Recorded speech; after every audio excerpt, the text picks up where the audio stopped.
ومن لم يحكم بما أنزل الله فأولئك هم الكافرون الله أكبر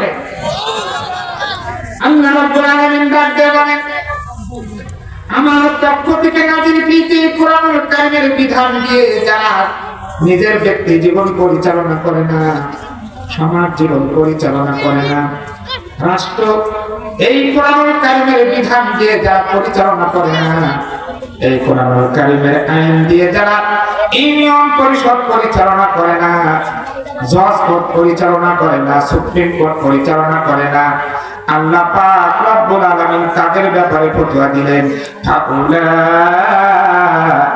হুমুল কাফিরুন। নাউযুবিল্লাহ বলেন আল্লাহ পাক বলছেন ওরা কাফির।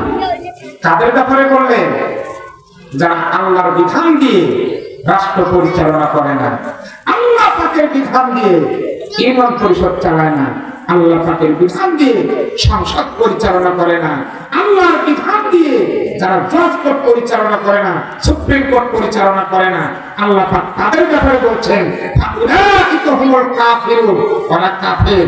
অথচ যার ব্যাপারে ফতোয়া দিলেন সেই ব্যক্তি কিন্তু পাঁচ ওয়াক্ত সালাত আদায়কারী, ওই ব্যক্তি কিন্তু হজ সম্পাদনকারী, ওই ব্যক্তি কিন্তু যাকাত আদায়কারী। আল্লাহ পাক বলছেন তোমার সালাত, তোমার সিয়াম, তোমার হজ, তোমার যাকাত সব পড়ে থাকবে, আমি আল্লাহ ফতোয়া দিলাম ফাউলাইকা হুমুল কাফিরুন, ওরা সবাই হচ্ছে কাফের। জয় আল্লাহ।